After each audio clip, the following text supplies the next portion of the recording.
Championship, 2 series from this, and then later today we've got the WardiTV and Take TV StarCraft Sundays monthly finals, which is going to be featuring 2 groups, followed by the playoffs. The entire tournament in one day. It's going to be wild.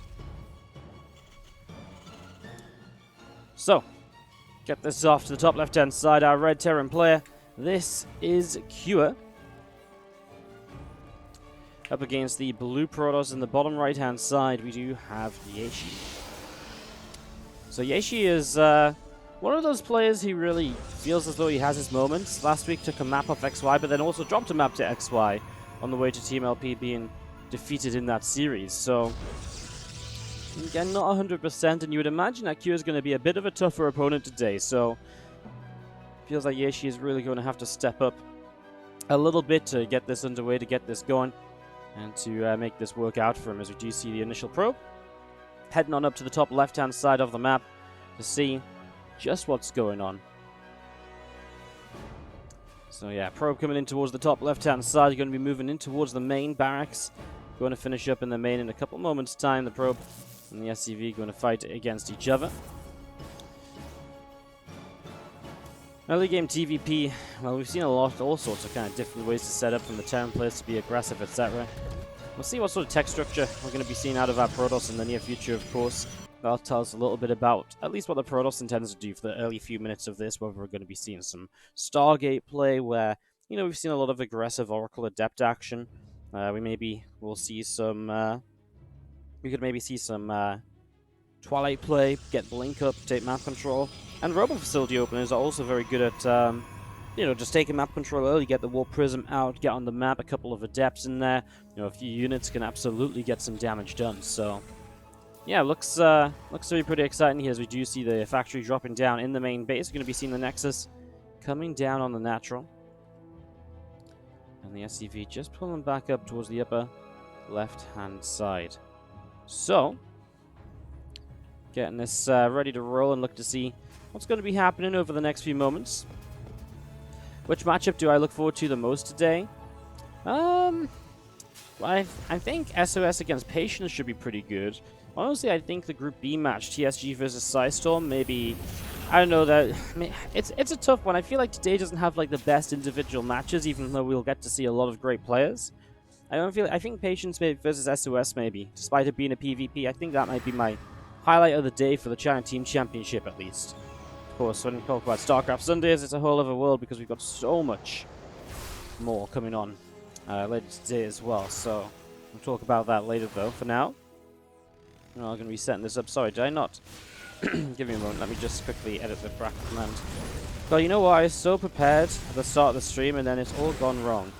Okay, all good. We're fixed up as the Adept gets pushed away. So it is going to be a Hellion-based opening. But a second racks very quickly here from Cura, so he's just going to go into a very fast stim, and he's going to have a very fast bio push potential in these early stages. Now, a couple of extra Hellions finish up, and that means they will be able to start heading out onto down towards the center and the bottom right-hand side of the map. So, Hellions heading down to the bottom right. We do see the Blink chrono boosting out of the Twilight Council here. So, getting that Blink up and running again, 2 more gateways at the front. We're going to be seeing that shield battery, so full wall off at the front now as the Hellions will poke forwards. Already going to be starting to fight the way through that Stalker, but no real way to get through here. The fact he doesn't have a Reaper, he bypassed that, means he can't bop the Stalker out of position and try and run by. But even if he did that, Yeshi would have had this Sentry to drop the Force Field and to continue blocking this front door.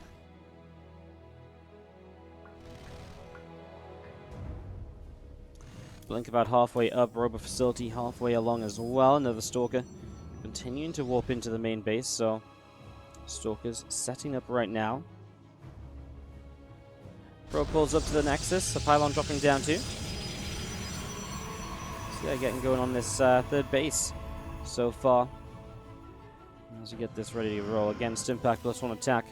Continue to come in right now. Starport on the way up in the main base, going to be seeing the factory dropping down a reactor, and again as the Stimpack finishes, we'll be able to see a bit of a push going on with the after Stimpack is done.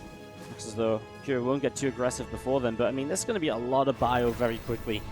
We're going to have to really see Yeshi's engagements be absolutely on point. Otherwise, he is going to get overrun by this Terran play.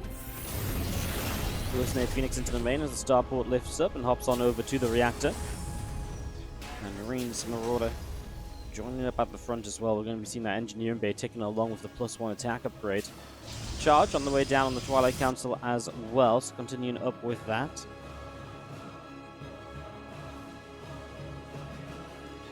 Again, there's a couple of aliens just moving around on the right-hand side, see what they can try and do.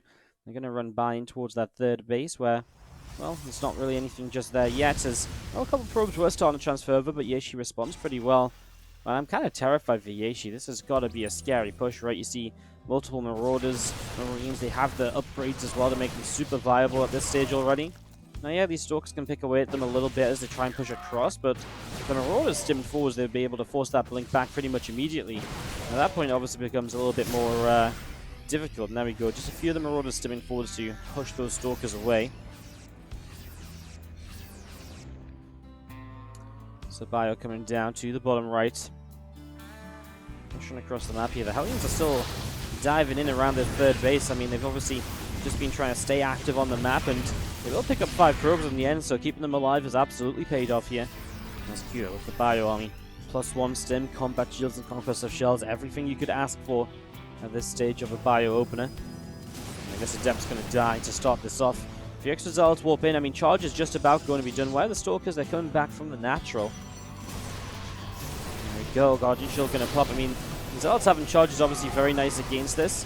Sentry's Guardian Shields really help to minimize that damage. She kind of has his units in a weird spot there for a moment, but it does turn into a better concave for him, as we will see Cure push back for a moment or so. As Zealot picked off as well, and still just seeing those 2 medevacs coming down to the bottom side, and we are going to have a drop into the main base to keep up this aggression.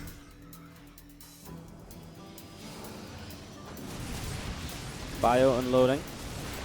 A couple of Widow Mines as well, starting to burrow up. Stalkers coming in to respond to this drop. I mean, what will Kyo do at the same time with this army? Not a lot so far, it seems, as you just continue to warp in here. The Widow Mines don't really do that much when they go off, and actually the medevac's boosting away, not even lifting up units, so Kyo will be deflected there.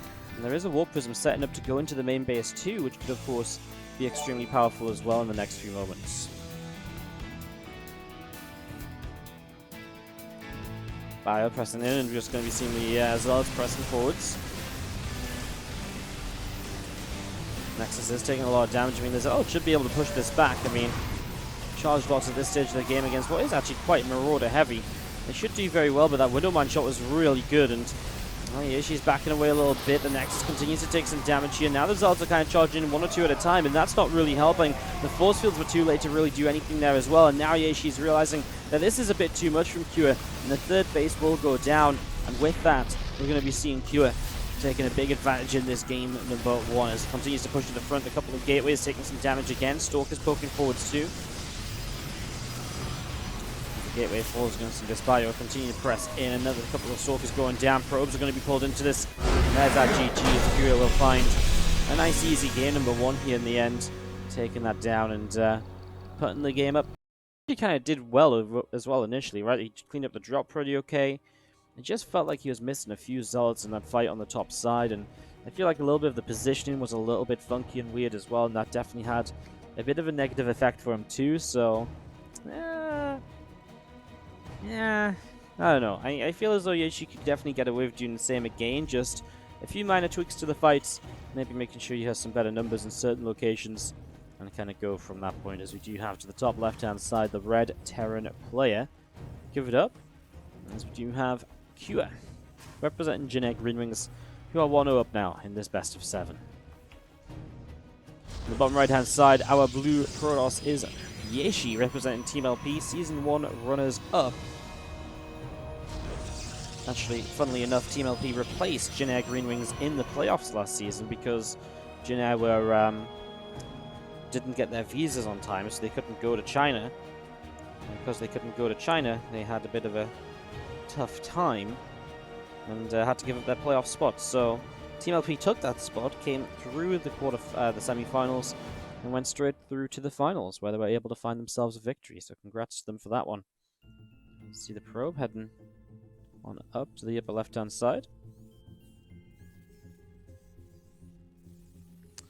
Rack's going to be finishing up in a few moments, so it's going to be done in a second or two, and yeah, see what's going to happen.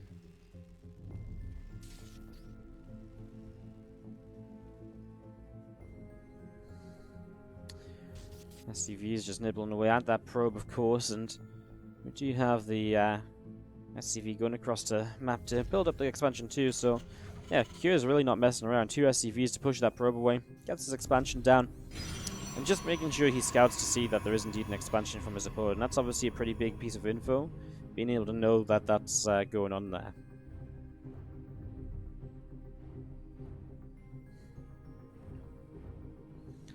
SCV gonna mine some minerals on his way home. He's gonna pick those up, opens up the map and does allow for the Reaper to come across a bit faster. Also allows for other attacks later in the game to be that little bit quicker, so we might see... We'll see what comes out of the factory, because already the Hellions could come across the map a lot faster, etc. Yeah, she's gonna drop down the fast Twilight Cancel now. While typically that could be for Blink, we could also be seeing something along the lines of, you know, fast Dark Shrine and just trying to kill Cure with the DTs when he's not expecting them. Adept is going to shade, but will not have the ability to hit a second shot on the Reaper before the Reaper's out of range. So Reaper will survive this. And now we're going to be seeing that command center in the main base. That's a third CC. So we're actually going to be seeing 3 command centers super early. Means that Q is going to get into a very strong economy early. He's going to follow this up with more barracks. So he's extremely vulnerable to aggressive attacks because he has no factory-based production to help him defend. Twilight's not been put to use yet. Perhaps in a second as he gets 150 gas for Blink, we'll get that going. So it's just going to be that pretty regular Blink-based opening once more. Not really much difference to what we saw in game number 1 then. And again, really just has to use those Stalkers to pick away at his opponent a little bit at a time if Q tries to come across the map here. Difference is Q is not going to try and get across the map, and so maybe those Stalkers will have to try and take a more aggressive role than just sort of chipping away and having map control. Maybe a Blink up into the main base could be a good idea here when there's going to be less units to defend. We'll see. I mean, Robo Facility starts up, so there's definitely potential to get an Observer or a Warp Prism across the map. The problem is for Yeshi is he does no scouting into the main, right? And without scouting into the main, he can't see the third CC to be able to react to it. So he's very blind as to what Kira is doing, and because of that, it gives Kira's build even more strength than it already kind of had. So it's pretty nice. We do see a couple more Stalkers on the way out here of the base. Blink about halfway done currently as well. Just going to be seeing the shield battery coming up at the front, going to be done in a moment or two. And again, this Robo in the back is going to finish in a couple of seconds. Marauder on the way out of the Tech Lab barracks. Factory and Starport now on the way up, but the factory goes into reactors. So this is absolutely just setting up to establish some medevacs here, rather than going into anything defensive and so on. Well, the production has started though. When you look at Q's information, he got to see the early Twilight Council, so he knows it is going to be Blink. So knowing about that, he's getting some Marauders up early, making sure he has a good, strong defense against those Stalkers. And Yeshi is going to change it up from going very kind of aggressive on gateway units in game number 1. Our second game here, he drops down the Forge and the Robo Bay, so looking to tack up in towards Colossus instead, in which case those Stalkers have more of a role to play, because as time goes by, they're going to be the units that pick off the Vikings and keep those Stalkers alive. And by the way, I was wrong about that reactor. It's going to be the Widow Mines on the way out of the reactor. I guess this kind of times out nicely, right? Because what's going to happen here is that Stim is not done yet by the time the 2 medevacs would be out. But what Kyo can do is build 2 medevacs back to back, right? And then he'll have 2 medevacs for the Stim timing, if that's what he wants to do. Now he is going to lift up a Widow Mine. Not really sure. Maybe he goes for like a 1 Widow Mine drop. Okay, he's going to go for 2 Widow Mine drop. When I said 1 Widow Mine drop, I meant actually I kind of thought he was going to go for like 4 Widow Mines and 1 medevac and just drop. And then maybe the other medevac just supports, but maybe the other medevac's going to pick up 2 more Widow Mines and take them to a different direction. Just try and get a lot of harassment damage done while the bio units will fight at the front. Links back. Maybe a little bit late. You don't really want to take any real damage on the Stalkers, because obviously that doesn't regenerate and it does make them weaker for later. You really just want to trade out shields and then blink back. So honestly, Yeshi, not the best of blink micro there. A little bit later than he would have liked, as it is going to be 2 more Widow Mines in the medevac around the top side. There's a Death Ball shade by and see that though, so a little bit of information to work with at least. Death is going to shade out as well. Warp Prism around the top now. Widow Mine drop. Actually, a Widow Mine on the third base actually gets some damage done. This Widow Mine will unload, but Yeshi's had plenty of warning about it. We'll actually lose a Stalker though. Gets the medevac, but yeah, costs him a Stalker. A bit painful. Now the other Widow Mines going to be coming in towards the natural expansion in a few moments. We haven't seen that Warp Prism continue to move across just yet. Stalker's position, he obviously knows about this medevac, right? He saw it multiple times with the Adept, with the Warp Prism, so he knows that he should be in position here to defend it, and he absolutely is. And Kyo's just going to sit that medevac off to the side for a few moments and wait just a little bit longer before he comes in and tries to drop this natural expansion. Wait until Yeshi is not paying attention when he doesn't have Stalker's position to instantly kill the medevac as it comes into play as well. So send that up as we see supply depots dropping down on the third. Our bio forces from Kyo coming across down to the bottom right hand side.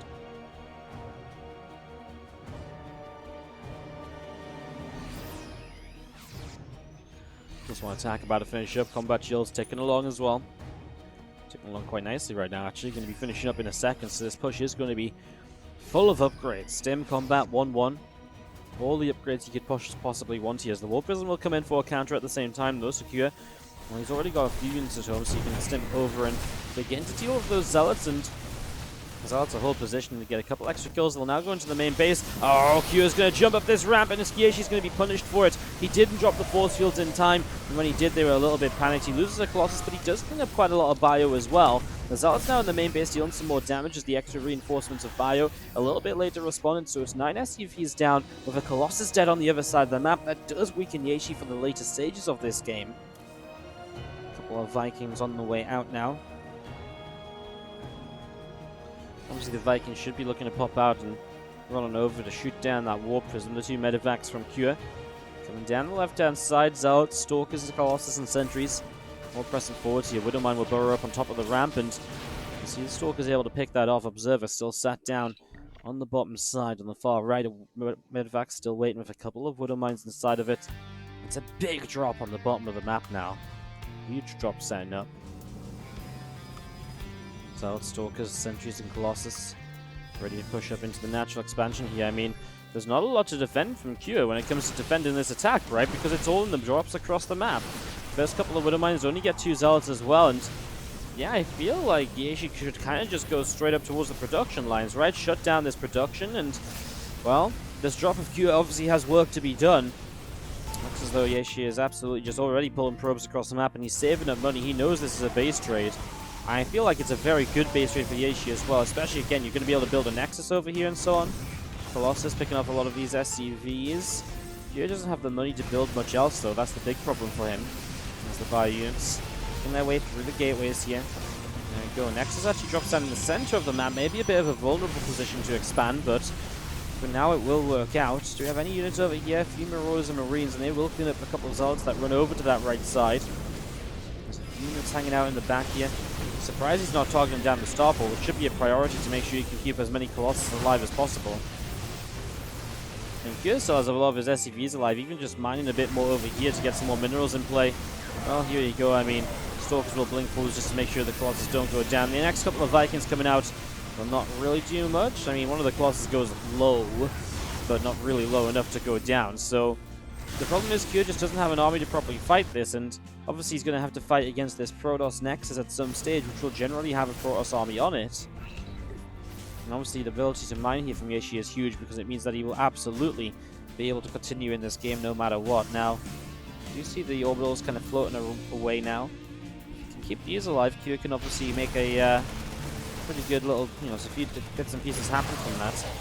And we've seen the one Marine does find the Nexus, so now Yeshi's base is figured out.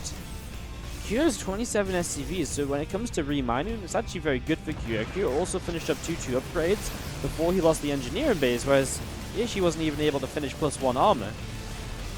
Yeshi's entire main getting cleaned out, so Q absolutely has the better structure count here. I'm going to start losing some of these depots now. Depots are obviously very important to clean up because the supply block means you have to build a lot more depots before you can actually continue building units. 6 barracks building in the bottom left corner. I mean, you can mule up over here and you can definitely get some more Marines in play. The question is Q going to be able to get the units which really matter, which is going to be the units that can fight against these Colossus? He scans on this base. I mean, he's mining top right, far left. These medevacs load up. It's literally just this base. These are the only structures in the game at the moment for Yeshi. Now, Q, what he could do with these drops is kind of loop around, and units like these, for example, he could like pick off kind of on their own. I think that's why Yeshi is probably keeping this. Well, I guess he hasn't got anything to Corona Boost right now, but a recall might be very important in this scenario, of course. He's going to start dropping down this, and the Zealots are just going to try and run, but he's going to lose them. Oh man, well, this is the thing, right? If Q makes pickoffs like this with the upgrade advantage, This game is very winnable for him. These SCVs are saved as well, only 4 going down, so he's still got a 10 worker advantage. Don't think Yeshi has any idea about the command center in the top right. And Yeshi's just not really managed this base trade very well. He kind of let Kyo get away with a lot of the very important structures that should never really be allowed to get away like it did. I mean, the fact that Natural lifted up and landed down here and was mining for a while, that's crazy in itself. The army here is actually starting to press forwards again. 2-2 upgrades from Fury. He's going to go for this. Trying to dive the Colossus, but it's not enough so far. He's going to get on one of the Colossus. The second Colossus is now starting to go down. Then it's only going to be Stalkers and Sentries. The bio unit numbers are dropping heavily, but having killed the Colossus, it really changes up how this game goes. There's another Colossus over here. And there's a High Templar as well, which we'll be looking to maybe feedback some of these medevacs. The upgrades are so good for Kura, and Yeshi trying to fight with half of his army just isn't working for him. I mean, maybe if he goes with this army now, he can outnumber his opponent, but Marines and Marauders are being made, and again, if you've got upgrades like 2-2 against just +1, all you really need is the unit number, right? And especially now there's only going to be one splash unit in there. You know, it's not like the High Templar has a Storm to utilize or anything. This is looking very, very bad for Yeshi. Here, coming out on top of this base trade. As we do see the bio continue to move around here, just going to be seeing the assimilators dropping in as well. You could have argued maybe Yeshi would have been better to recall some of his units to deal with that drop. Because it will obviously kind of, you know, Kyo's army split in half, so if you recall and deal with the drop, you're already going to deal a lot of damage because Kyo has to keep his units in the main to stay safe.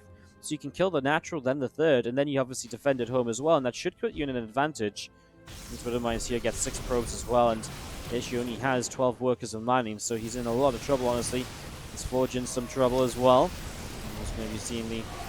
I don't even know when these minerals got mined out, but they did, and because of that, we're going to be seeing Bioforce. Maybe, yeah, Yeshi mined them out knowing that he wants this area cleared in case units sit behind it. You can see the Bio continue to fight here. Widowmine goes off for a few more probes. Again, there's also a Bio on the bottom side flanking this in, so Yeshi just will not win this out. And that's going to be GG Yeshi. Just didn't really have that good of a base trade going on, all said and done. Didn't really deny enough of the important structures, didn't.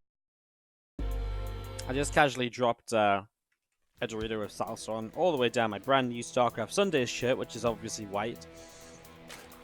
I then stood up to go and wash it and stood in the Dorito, and then mushed the salsa into my rug. So it's really been an exciting break. I don't know what you guys got up to, but well, I'm just excited we have StarCraft now to take my mind off it because that was as much of a disaster as it could have been.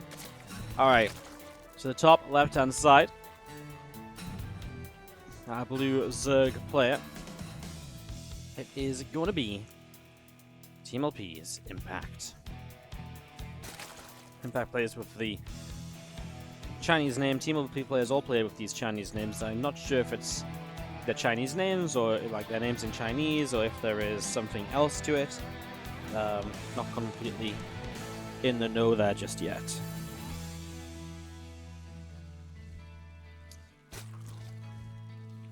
Bottom right hand side, our red Zerg player is Rex. And Jinner is still looking for his first map win. Honestly, last week Rex was a bit disappointing because he had perfect reads on what Scarlet was doing and just responded to what Scarlet was doing in a really bad way. Now at that point you got to wonder, is he going to be able to pick up a map here in this season again? Because I feel like last week it was already like, oh my god, this is Rex's chance, and it just fell away from him. So yeah. A couple of drones on the way up.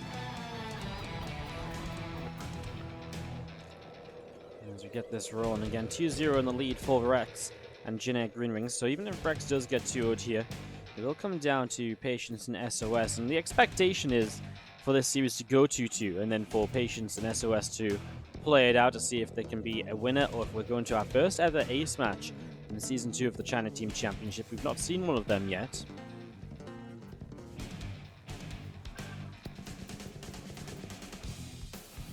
Queen about halfway done here. Continuing on up, we do see the Overlord heading down toward the bottom side. A couple of Zerglings heading out on the map as well. You can see where they can get to as this Overlord continues up north.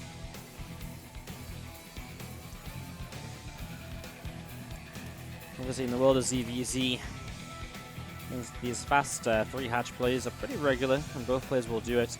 We'll just see a little bit of Lingbane aggression, like most likely here to just kind of keep up, just have a bit of back and forth for the next little while. So, for back and forth, protect the third, attack the third, and kind of just go from there and see where indeed we do end up. What kind of Doritos are you eating with salsa? It's totally a thing here in England where you get, there's even Doritos salsa. So you get Doritos and you get Doritos salsa, and it's like a party food.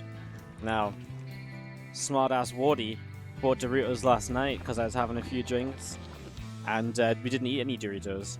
So, in the end, I decided to just have some Doritos right now as a snack. And it went absolutely horrifically wrong, and I completely regret buying Doritos in the first place. So, that's been my life today.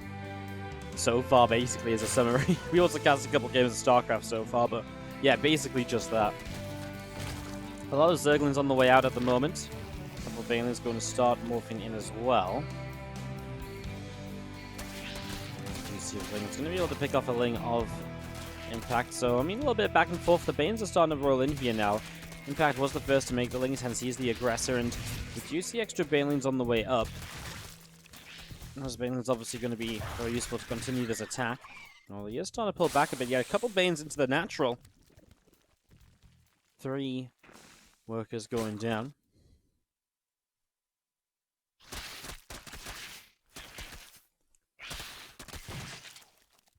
Interestingly enough, Impact really is just backing away from this here. He doesn't want to keep up being aggressive. He maybe just wants to use these same units to make sure he can defend. And that allows him to just keep droning rather than having to go into another kind of Ling production phase. So, I'd imagine that's kind of what's going on here, because he is looking to get up into roaches. He does add a few more Lings now as he seems to realize, okay, I need a little bit of something, but he has added on a lot of drones up until this point, so it's gone pretty well for him. This Queen will be the one to get rid of that Baneling finally. And another Baneling goes down. Rex able to chase in, able to pick that off, so not bad from Rex. As we do just see the Lings from Rex pulling back down on the bottom side. A lot of Lings going to go running out to the left, and 4 roaches are Baneling. A few more Overlords continue to come on out right now. As a couple of Zerglings will go down as well, so a couple more Lings getting picked off. Rotron dropping down as part of this wall off. We see the +1 missile attack upgrade coming in on the Evolution Chamber as well. 14 more Lings on the way up. Lings running down after a Baneling there for a moment or two. Zerglings getting picked up. A good little bit of back and forth so far. Baneling gets taken down as well. Rex just going to type out GG. Just another couple of Baneling connections basically that went off that he wasn't really responding to very well at all. So just show you guys this over in the... Not even Baneling connections, actually just a few Lings running in, and they were just starting to... Well, the Baneling showed up here as well. And that was going on in the natural, so... That's why Rex decided GG out. What's going to go down? Impact bringing the map back for Team LP. As we have got to the bottom right-hand side, our red Zerg player, Rex. He's going to be taking on the blue Zerg in the top left-hand side, Impact. In this best of 7. Game 4. Again, games 5 and 6 will be between Patience and SOS. SOS making his Season 2 debut in the event. When we look back to Season 1, SOS was a player who was used, but wasn't really used a lot. He was used twice, and he went 3-1 in total. So it wasn't super crazy from SOS. Remember he came out, was it in like week 2 or something? He played against like Cloudy one time, and it was just like very one-sided. And I think he maybe played against Dia one time, because Dia had this pretty sick run where I believe he took a map off SOS to force the ace match, and then he won the ace match against Maru. I remember it because chat was going well, complaining about Protoss, so yeah. I think SOS played twice last season for the 3-1 score, and I think that was, well, I know that, but I think that was the 2 scenarios when he did play. So yeah, Rex leading the series 2-1 for Jenner at the moment, but obviously not going great.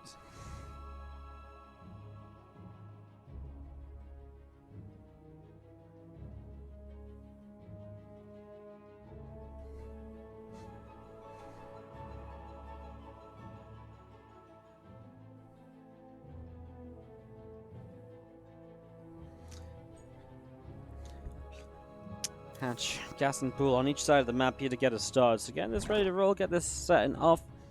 Going to be seeing the couple of queens on the way out, so just seeing where we're going to be going with this and overload coming across the map from both players.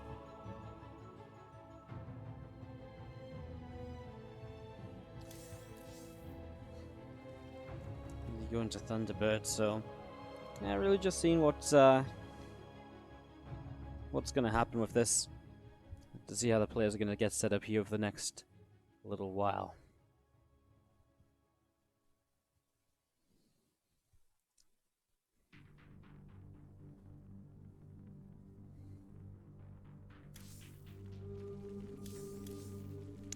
When circling speed comes up, of course, we'll see the third hatcheries dropping, same as the last game. At least for the initial setup here.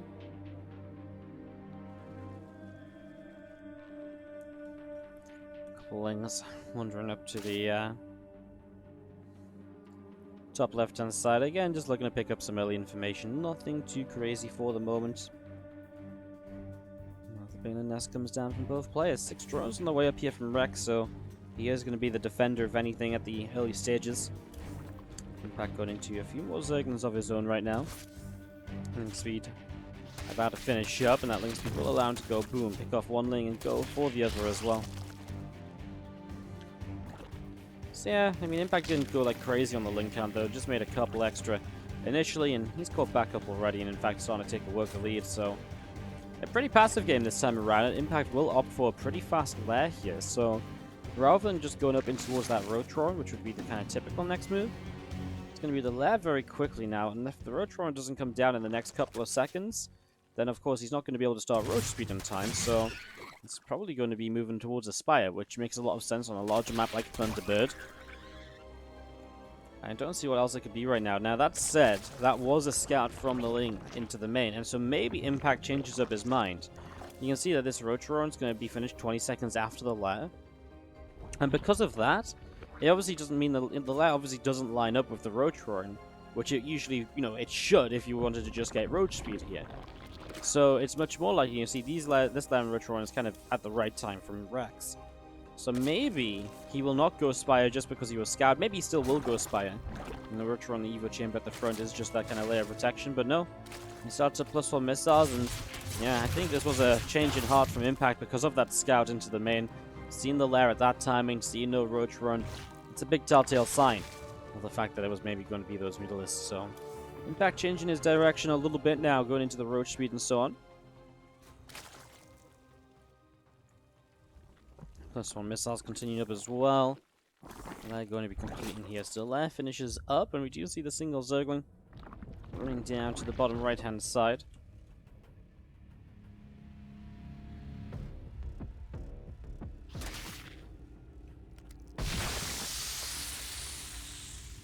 And goes off, blows up a couple lings. Nothing too crazy, but there's the Nidus network from Rex, so he is going to look to get aggressive here as he sets up down on this bottom side towards that third base. So standing up towards the third, as we do see a couple of roaches here, able to pick off some Zerglings. Good job, well done.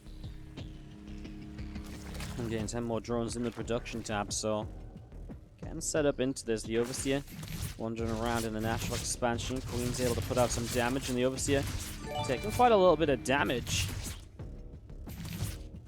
He is going to continue getting pushed away and will just go down. So the Overseer will fall. What's up, Luke? Nukem streaming dropped 5 gifted subs yesterday. Comes back in for 5 more today. This man's a subbing machine, can't stop him. We'll shout those out after this game because right now Rex is Nidusing into the main base. So here we go. Nidus into the main, see what happens in the next couple of moments. Will go down, and yeah, so far pretty good defense actually on the other side of the map. Impact is just Nidus himself. Oh my god, and his Nidus comes up. Oh, he's gonna kill that Spire, and suddenly Rex just has no units. Wow, that's a disaster. Impact on the has to put these names up. We'll just run over like this. So in the bottom right, our blue Protoss player. This is Patience. Up against our red Protoss on the top left, SOS.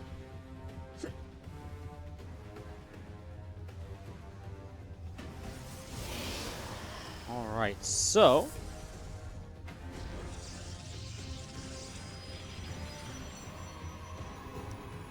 a bit of PvP. See what's going to happen.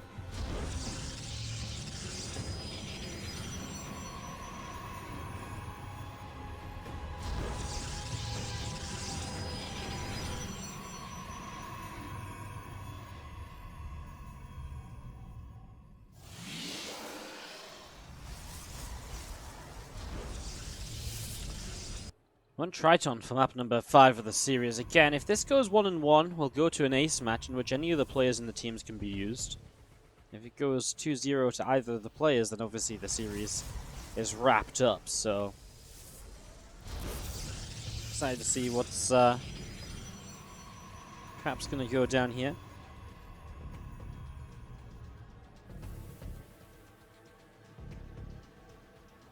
As we get this underway.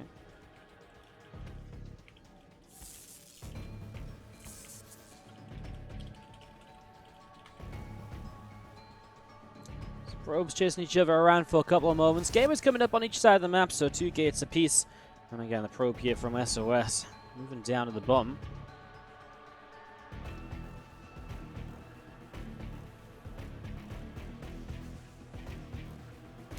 With a Stalker and a Sentry on both sides, we are going to be seeing probably just pretty expansions off of very little tech. So both players looking to just emulate the other here for the moment.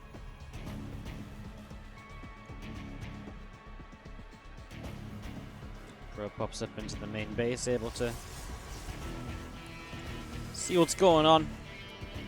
SOS was kind of just doing the same up until now, and well, both of them are going to go Twilight Cancel, so I was a little bit incorrect there. That means that they will not have too much gas to kind of continue into next set of units. So it's not going to be 2 more sentries, right? You know, to take an expansion to Force Field. So it's just Stalker Sentry. Both of them going to have the potential to hallucinate to Scout, and both of them going for this Twilight Cancel already. So interesting choices. Now we do see a probe on the map from both players still, so there's definitely potential of proxied pylons. We already see one from SOS on this left-hand side, which was seen by Patience, so Patience knows about this over here. But it's too far away to go out on the map and, you know, to attack, because he doesn't quite know what's in the main base of his opponent. And so he can't risk going over here in case there's a lot of units on the map, and then, of course, that could be a bit of a problem. There's a few Stalkers. On the left, going to be able to pick away and take down this hallucination, so hallucination will be denied. Stalker's continuing up to the top. And yeah, this hallucination just having a bit of a look to see as well. So both players trying to get information, but obviously Patience being denied further info, is still blind as to what's going on. He will go for this pylon on the left-hand side, and SOS is not close enough to defend that, so will be pushed back down a pylon here in the next couple of moments. As few Stalkers running over into the center, pylon drops down up on the top, and just going to see this probe drop it into the natural and up into the main now. So the forge drops in. Obviously, that's going to start giving you access towards them +1 upgrades. So SOS absolutely looking to let this game go on a little while longer. Now we see the forge from Patience too, but it is just that little late. So they're kind of still just going for the same idea, but it does seem like SOS just has that slight edge. Probes were already mining on the natural expansion, for example, so just little bits and pieces seem to have gone the way of SOS here in the very early stages, despite the mirrored build orders.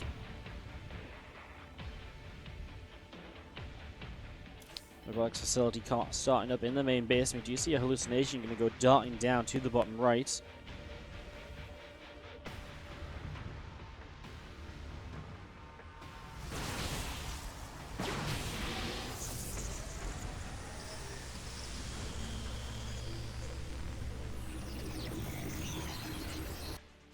Hallucination coming up to the top now as well. Try and see where it can go.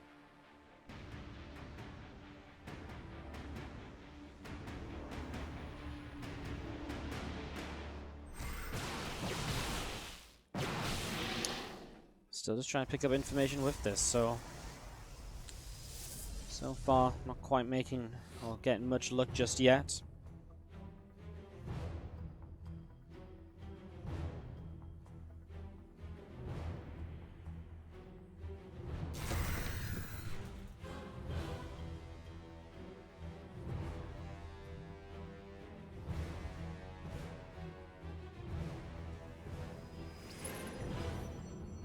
So Phoenix going to allow for the blink up here in a moment, but there's so many units it just doesn't really make sense, so SOS is going to be having to stay away from that.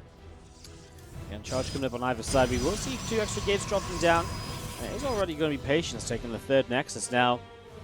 It's going to be a little risk here. SOS is moving out just to check if there's anything over here. Again, using that hallucination to keep up information. Has a Warp Prism on the map as well, something that, you know, Patience doesn't have just yet. The Robo is much later for Patience, so is there a way for SOS to do much when it comes to that 3rd base? Perhaps, actually. Right now there's no detection, right? So if he warps in DTs as the Dark Shrine finishes, well, that 3rd base just dies until the Robo gets up, so yeah, a couple of DTs going to warp in. Yeah, they could actually get the Nexus, but of course SOS doesn't necessarily know that there's going to be a no detection just yet, right? So he's going to move forwards with the Observer. Again, the Robo is just about to finish here. He's going to start getting some probes. Honestly, getting a few probes might even be a little bit better than anything else at the moment, as we do see 1 DT trying to get into the main base. 2 probes down so far, starting to snipe down some other probes. Robo now Corona Boost and a DT on that 3rd as well. There is a cannon building up on the 3rd base. The DT should get it before the DT goes down. So 3rd base is going to be in trouble as well, as Observer finally out. Good save though from SOS. It's kept all 3 of the DTs alive, which means they can now become Archons, so it's an extremely efficient move from SOS, who will actually come back towards the Stalker on the Watchtower. It's another kill for him. And so far for SOS, this is going very, very well. So DT is continuing to come up to the top. Yeah, remember, I mean, Warp Prism coming in and getting more of those DTs in an Archon as kind of previously suggested. That's why it's so nice to have kept those alive until now. Whoa, did he just morph an Archon out of 1 DT and 1 High Templar? Is that even possible? Wow, that's a real mixed up Archon. That's crazy. That's actually wild, right? Am I crazy? I don't think I've ever seen that in my life. Well, as you see, SOS just going to sit here. Patience is going to be the one to have to force a fight. He does have 2 hallucinated Archons in the front, which might be able to deal quite a bit. Take a bit of the damage, but actually an Observer from SOS, and he actually took down the Observer of Patience, so SOS is still looking good. He has the info, and actually because he's killed the Observer, the DTs here are going to do pretty well as well. Okay, there's 1 more Observer in the back, but honestly the numbers are just too high anyways, so Patience has to type out GG, because that's going to be SOS taking game number 1 of this best of 2. And so much that they're playing Fortnite or not, they've just got to the point where they've just become such big streamers that they can kind of just play as long, like maybe they can't just go and like play games that nobody's ever heard of, right? But as long as they play games that are somewhat popular, they're going to find success, because when you stream, say you switch to WoW Classic, right? And you have like a ton of viewers already. If you switch to WoW Classic and it's popular, a lot of people are looking for WoW Classic streams to watch. They'll find, you know, these streamers that were Fortnite streamers before, and they'll start watching them, right? And that's the biggest issue when you kind of change games and stuff. When you change games, one of the biggest problems on Twitch is absolutely being the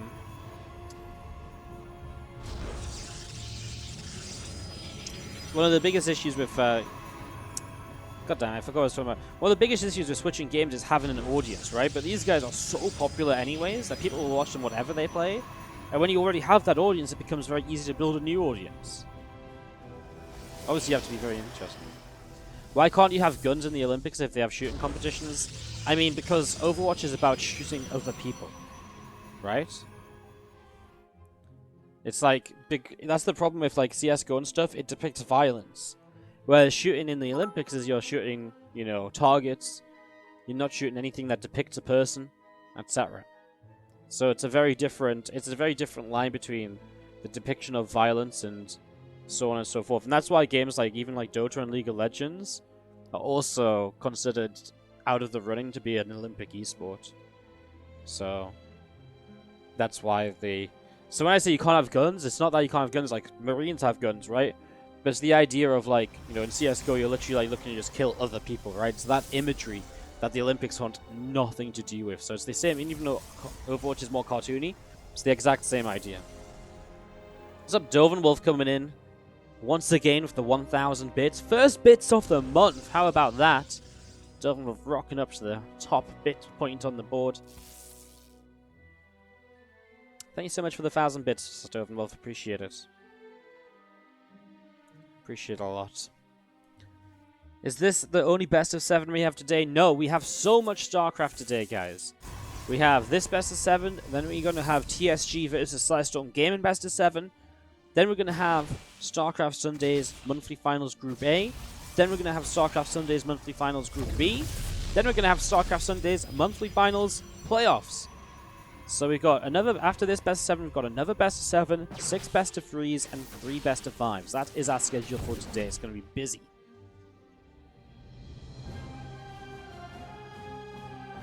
Never did the intros of the players. We were talking about other things, but you guys obviously at this point should know Team LP is Patience and Blue Protoss is SOS. As the 2 Adepts will go shading forwards. It's going to be the shield battery to block off here at the front.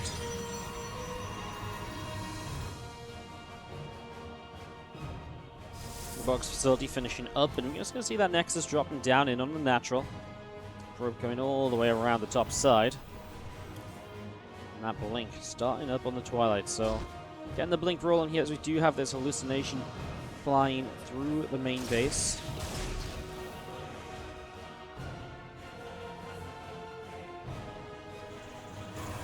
Mortal is going to be on the way out and just going to be seen again. A few sentries just up in the main and hallucination coming down at the bottom.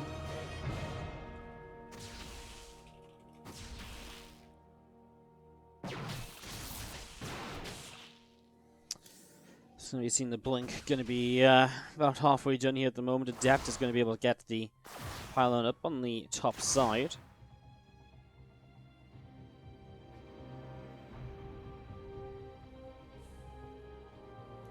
These few sentries, an Adept and an Immortal, they're going to start moving out into the middle of the map. The Adept nibbling its way through this pylon.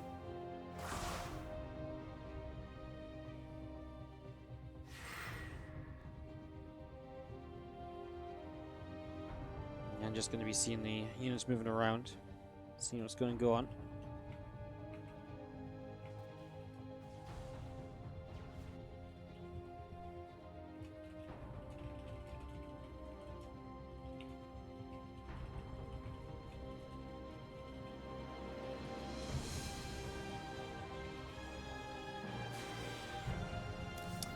Blink about to finish up here on the Twilight Council, and we are going to be seeing just a few Stalkers pressing out the front, and again a couple of Adept sentries, the Immortal.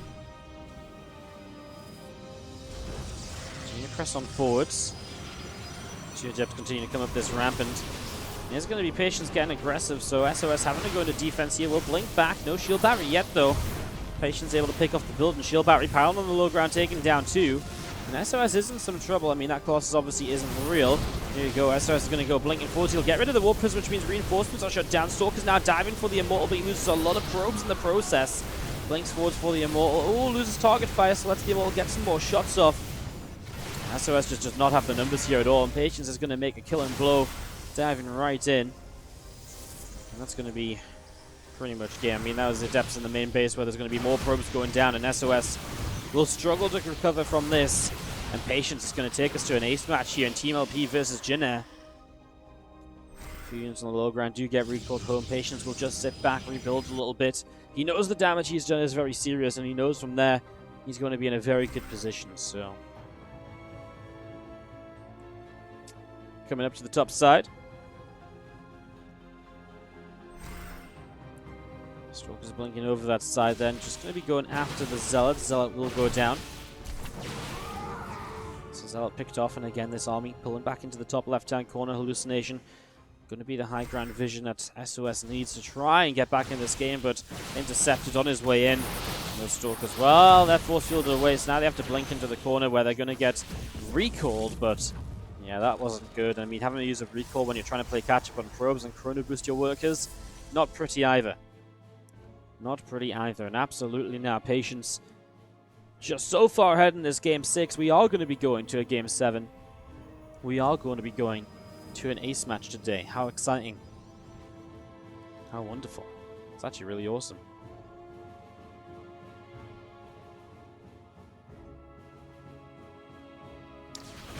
Stalker in the front, going to take a bit of damage. Stalker's blinking back a little bit. Immortal continuing forwards here, and we do see a hallucination heading in towards the main. This Immortal picking away at a pylon on the top right-hand side.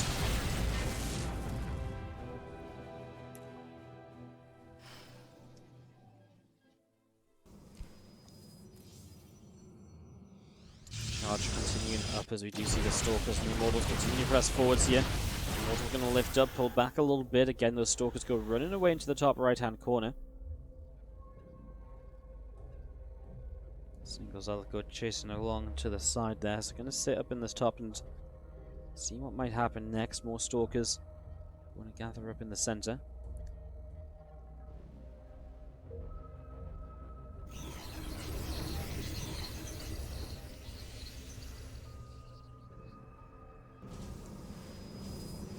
Charge continuing up, the few Stalkers as well continue to warp in, and all of this setting up then. Kind of surprised Patience hasn't just gone for this. I mean, he must know he's in a great spot, right? I'm just trying to think what Patience is potentially waiting for. I mean, as Temple Archives +1 and Charge is finished, surely there's not much else he needs before pushing across this map. I mean, he has got a Prism, which is 2 Immortals going into the main. I mean, these Immortals could end the game if they stick around and do enough damage, honestly. SOS had a lot of his units out in the middle of the map. So Prism pulls back. There is just nothing here that can realistically... there's just nothing that can realistically kind of bring SOS back. So, not easily anyways. I mean, it's going to be a real uphill battle. Maybe if you could start by sniping down this Warp Prism. That'd be an amazing way to start this off.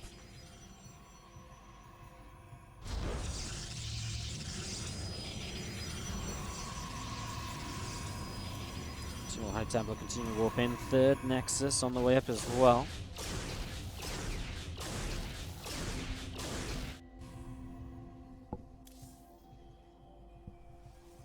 +2 attack coming in on the Forge, so Chrono boosting away. Hallucinations continuing forwards as well, and just gonna see those Stalkers blinking over to chase the hallucination down. Patience is going to come in. He's going to see the lack of units here, and surely he has to just... He doesn't have to go, right? But surely he feels, he should feel as though he should go, and he is starting to move out into the middle of the map now. Remember, Patience takes this game. We go to an ace match, and in the ace match, any player can be picked to come out. So we could even see Maru. We could even see Maru. A few extra Zealots warping in, a couple of High Templar coming into the natural expansion. We do see this hallucination chasing down the Warp Prism up the left-hand side. Zealots, the Stalkers coming around. All the Stalkers of SOS are a little bit out of position here. Patience is going to be able to save his Warp Prism. These Stalkers obviously in some trouble, actually. They go blinking away. Patience is really trying to chase them down. And he's going to warp in a bunch more units here. Keeping the Warp Prism alive while he lost one Immortal. Keeping the Warp Prism is obviously quite nice, because the Warp Prism obviously provides a lot of micro possibilities, etc. Patience is up 30 army supply and does have to push up a ramp if he wants to make the killing blow, but he's going to back away. He's not really convinced he wants to go up the ramp. Wow, Patience really giving a lot of respect to SOS right now. Really doesn't want to throw this one away, so he's waiting until the very, very end, until he really believes he has the advantage. But of course, after, over time, for a little while now, SOS has started to equalize the income. And that means that, Patience isn't necessarily getting any further ahead than he already was. If anything, this is just all sticking together for the moment, as we will see hallucination down the bottom side. Stalkers will blink. Phoenix goes down. Warp Prism's still about halfway done, and a second Robo Facility in Robo Bay. I mean, Robo Bay is absolutely the go-to for SOS here, right? If there's a way out of this game for SOS, it would be via a set of disruptors and some very good disruptor shots. So that's why I'm kind of a little afraid for Patience. Now, he is going to have the Hallucinated Phoenix, and if those can pick up on the Robo Bay, he can respond with the Stargates, start us out the Phoenix against us.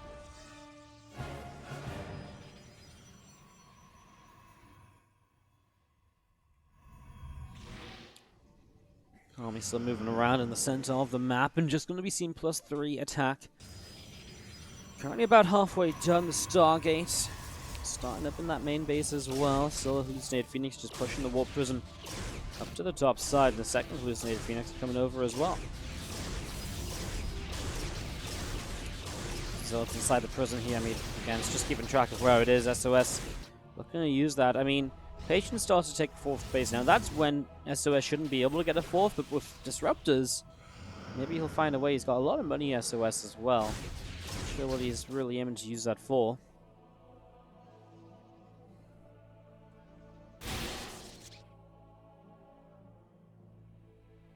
He pulls back over to the left just slightly. Going to be seeing 2 more Colossus on the way out. So he's actually going Colossus rather than further Disruptors. Patience. Getting closer to max now. Pops a hallucination. Sends it up to the top side. Wants to keep track of this Prism, apparently. Man. He's now going to come back in with this double Immortal drop. And he's going to get the cannon at least. Just takes down the cannon. Gets out of there. Again, just little bits and pieces of damage that are adding up at the moment.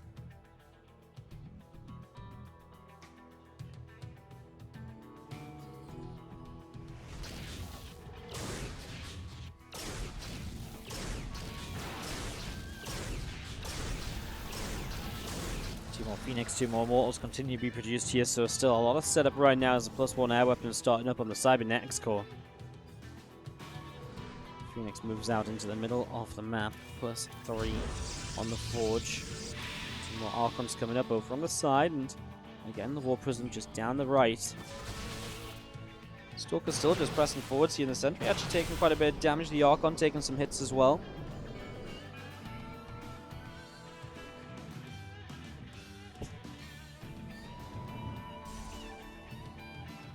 Two Zealots just pressing forwards here, and again just going to turn around and see what they can do. I mean, a couple of probes already dropping, and Colossus coming out as well as Zealots continue to chase those down. I mean, getting to see that. The fact SOS is on the offensive right now is crazy. He's got Zealots in the main base too. Here we go. Fight breaks out. The Phoenix do lift up the Disruptors. There's a lot of Phoenix left over now though, and obviously they don't do as much in the rest of this fight. Patience will have a +3 attack upgrade that's on his side, but has to go and deal with this War Prism. And that's, I guess, one way to use these Phoenix, of course, lifting up those Zealots and using them to help defend. Patience losing a lot of workers at the moment. War Prism is going to go down. Can't help but feel that Patience has just allowed SOS to walk back into this game, because SOS was dead. He really was, and Patience gave him so much space. And now SOS is on the offensive, killed probes. Patience is the one that's down in work account. And he's got to fight against these Colossus as well. His army from the top side was a little slow to start coming in there. He's got Phoenix that trying to help fight the Colossus as well. We'll finally get rid of the first Colossus now. SOS still trying to fight in. Patience has an army supply lead. He's got some Zealots across the map that will pull away now as Zealots reinforce from his opponent. I mean, problem is with those Zealots, if they try and come back over here, SOS is just going to find them anyways. They will fall. Patience is trying to set up a bit of a surround from the right-hand side as well, or counter-attack. If he takes down those rocks, it will open pathway to that 4th base. Patience has not rebuilt any probes, so it's sitting down by 14 workers, which means that now SOS is mining so much more.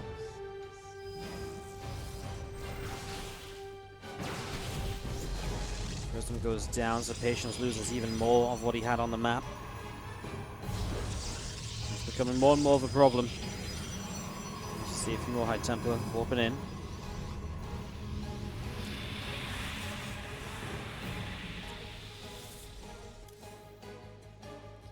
Two more Mortals on the way out again. This army pulling back up the left-hand side.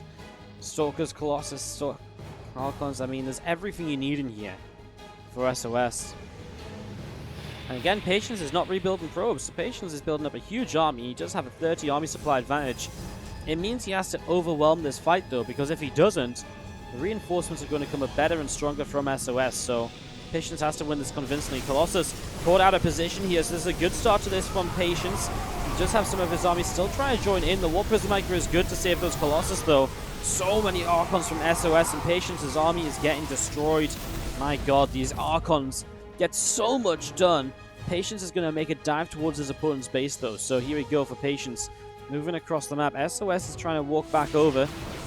Patience kind of sets up in a concave. Obviously, Patience wants to fight in these open areas, and that's what he'll be able to force with this current fight at the moment. He can fight in this open area where the Zealots can get us around, but man, there's just so many Archons to fight against. Yeah, Zealots coming down this ramp, he might have to fight too. Patience Doing a little bit of damage to the Colossus. Press forwards, getting some shots off before this fight breaks out.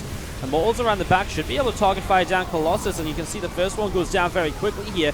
Patience is taking a pretty good fight. He really waited for this to be set up correctly. Is it enough, though? I mean, there were so many Archons, but it looks like it might be. The Colossus now having to be consistently lifted up because the Immortals are just target firing them down.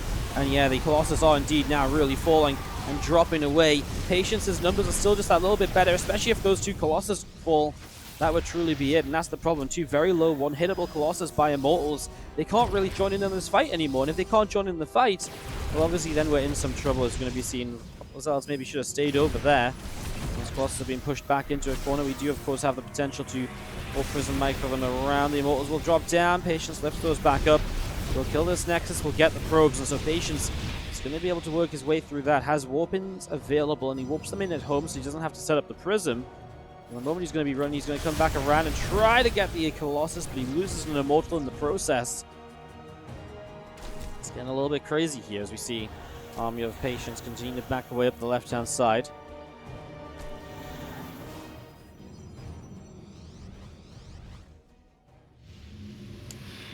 Another Archon coming up over on the left. There you go, Patience. Going to be on the defensive, but has the setup to deal with this. I mean, you can see probes even pulled from SOS. He's extremely all in with this attack. Without a fourth base, he just runs out of other things to really do here. The Immortals in the back trying to drop down on those Colossus. Patience is starting to push through. There's a little bit of a choke point. Those Colossus still alive are so important here. Patience is going to pull back on the right. Comes back in. Can he find the Colossus? Oh my god, he loses the War Prism. He loses an Immortal. Patience is losing a lot of very important units at the moment. Probes have gone down. Those Colossus are such MVPs at the moment. The War Prism Micro cannot allow those to go down. Two Immortals are going to find a Colossus, though. There goes one of them.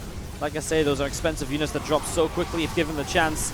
And this should be actually too much. And SOS will type out GG. But not before he really did. Now, this is actually a huge match because one of these teams is about to go 1-1. The other is going to go 0-2. And honestly, if you're 0-2, getting out of this group becomes very difficult then. Like, really difficult, actually. So, this is almost a must-win map for both of these. In the top left-hand side, our Red Protoss player from Jin. All hope falls on him. It is Trap.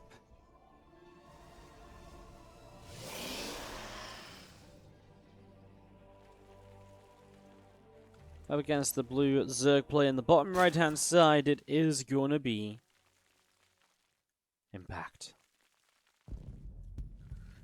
Damn, I mean, kind of, honestly, really crazy. I mean, like, I don't necessarily... I was just surprised by Impact as well. I don't necessarily think that Trap is a bad decision or the wrong choice.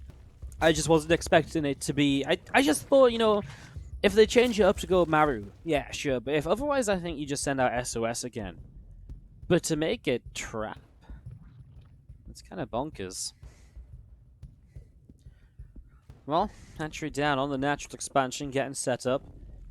As we are going to be seeing the Nexus dropping in from Trap on the natural expansion in the top left-hand side. So, building up, setting up over here for the moment. We're going to be seeing the side core dropping down the front. So, beginning a bit of a wall-off at the moment here. As the Nexus dropping down in the natural. So, Nexus coming down into play. Going to be seeing Trap dropping in a simulator here on the main base. So, getting that ready to roll as we do see a couple of extra drones currently on the way out.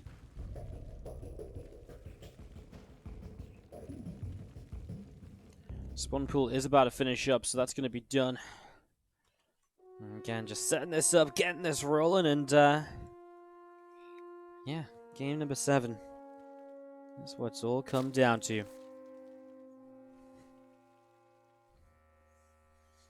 I wonder how much they'll use Maru in this season, actually, whether he'll come out and play any games at all. Because he's already in BlizzCon, right? So very likely that he just practices for that undercover. Stays away. I mean, Maru doesn't like playing additional games if he doesn't have to. SOS is kind of already dead, so... yeah, I mean, SOS is kind of already just doomed, so rip SOS. Anyways, we get this set up and see what's happening here on Super Sunday. By the way, the WardiTV Twitter account just hit 3,000 followers, which is really awesome. So, go us! 3,000 follower mark. My personal Twitter account's nearly there, though. Catching up, only 180 to go. Race coming in. Alright, though, in seriousness, what's going on here? I mean, we see probes on the way out of this Nexus. Stargate, Chronoboost, and that Phoenix, and now starting up an Oracle as well. Phoenix is going to be able to tag that Overlord up a little bit here. A couple of Queens continuing out. I'm just going to be seeing the that Evolution Chamber continue to come in as well. This is going to be the Phoenix able to pick off that Overlord. So Overlord will go down. The Zerglin's able to pick the probe off. So probe will fall. I'm just going to be seeing the Oracle production continuing at the moment. So Trap Phoenix into the second Oracle now is going to be seeing if he goes up to a third Oracle or not is the real question here. Thunderbird's a pretty good map for 3 Oracle play. There's a lot of entrances to bases and jumping between bases you can do. And from there, of course, you can play a very aggressive or macro-oriented follow-up as well.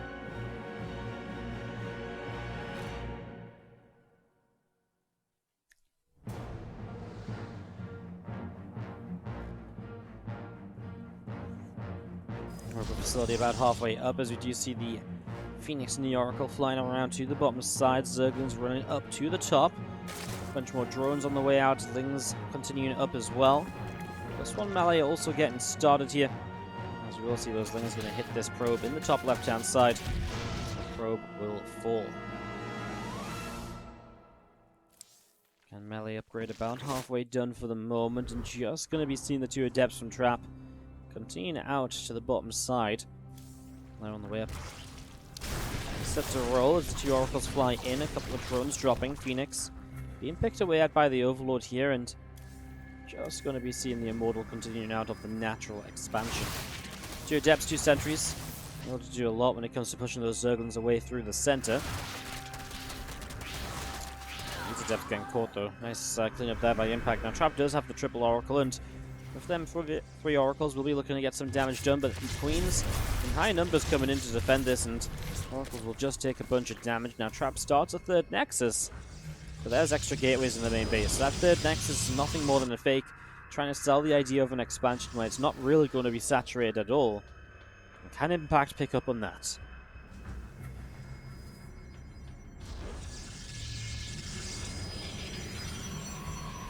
Sentries gathering up as we are going to be seeing the Oracles flying in towards this mineral line, and 4 or 5 workers going down. Make that 6 but loses 1 Oracle, gets 1 more on the exit at least.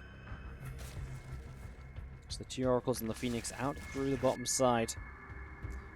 Spire starting up, the Bane Nest over halfway done. Neobataz Carapace is again going to be finishing shortly. 5 more gateways just on the way up at the moment, so continuing up into those, we do see again the 2 Oracles, the Phoenix back up into the center.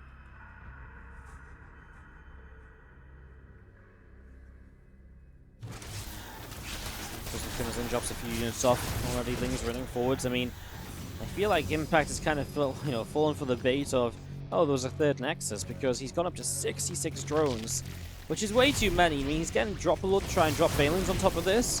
Can hit Banelings on the sentries, that would be amazing, of course, but well, I mean, that drop a lot's already kind of half health. The Banelings will set a couple of shots off, and 1 or 2 sentries going down already. The Phoenix going to kill that drop load in a moment. A couple of Banelings actually doing very good damage to these Zealots, but now Stalkers reinforcing this are going to be very good against those Roaches, and honestly, this is just way too much from Trap as he presses forwards here.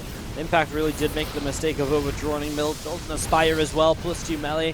All of these are things that are going to set him up well, you know, into the game 3-4 minutes from now. Doesn't do anything to help him survive this attack, and Trap in the natural expansion is going to be picking off units as they spawn. Corrosive Files do not reach the Warp Prism.